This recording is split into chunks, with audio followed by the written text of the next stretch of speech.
Keluaran pasal 37. Membuat tabut perjanjian. Besaleel membuat tabut itu dari kayu penaga, 2,5 hasta panjangnya, 1,5 hasta lebarnya, dan 1,5 hasta tingginya. Disalutnyalah itu dengan emas murni, dari dalam dan dari luar, dan dibuatnyalah bingkai emas sekelilingnya.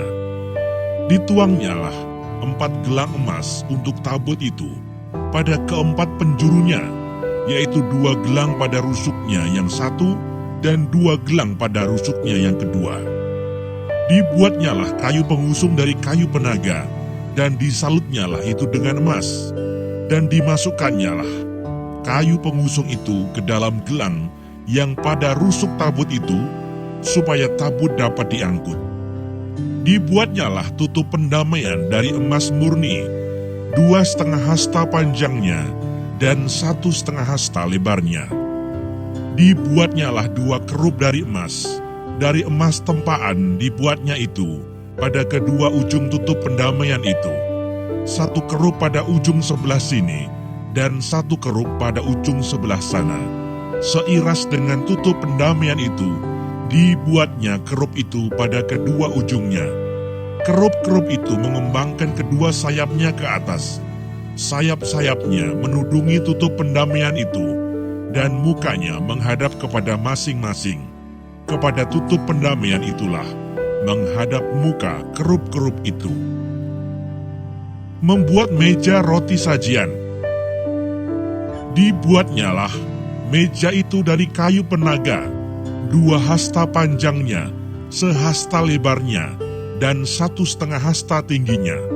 Disalutnyalah itu dengan emas murni, dan dibuatnya bingkai emas sekelilingnya. Dibuatnyalah sekelilingnya jalur pinggir yang setapak tangan lebarnya, dan dibuatnya bingkai emas sekeliling jalur pinggirnya itu.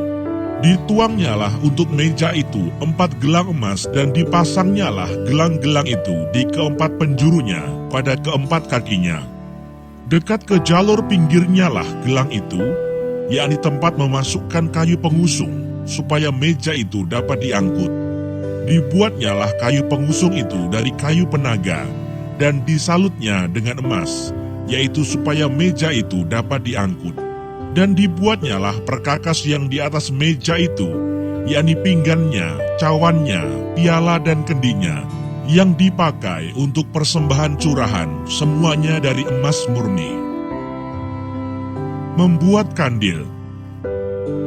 Dibuatnyalah kandil itu dari emas murni, dari emas tempaan dibuatnya kandil itu, baik kakinya, baik batangnya, kelopaknya, dengan tombolnya dan kembangnya, dibuat seiras dengan kandil itu. Ada 6 cabang timbul dari sisinya, 3 cabang kandil itu dari sisi yang satu, dan 3 cabang dari sisi yang lain.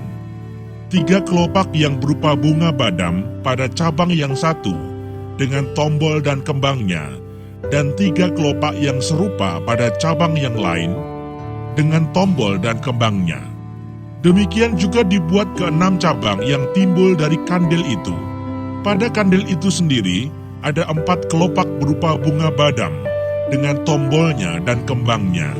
Juga ada 1 tombol di bawah sepasang cabang yang pertama, yang timbul dari kandil itu, dan 1 tombol di bawah yang kedua, dan 1 tombol di bawah yang ketiga.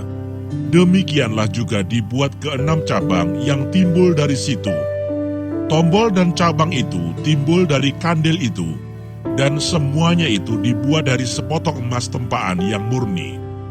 Dibuatnyalah pada kandil itu 7 lampu dengan sepitnya dan penadahnya dari emas murni.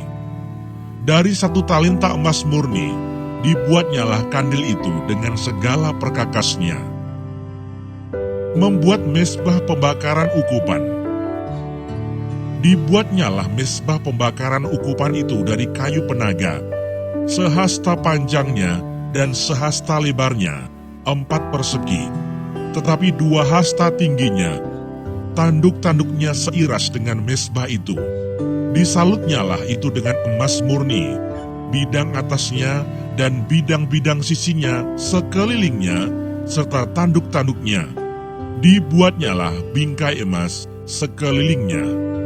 Dibuatnyalah 2 gelang emas untuk mezbah itu di bawah bingkainya, pada kedua rusuknya, pada kedua bidang sisinya, sebagai tempat memasukkan kayu pengusung, supaya dengan itu mezbah dapat diangkut.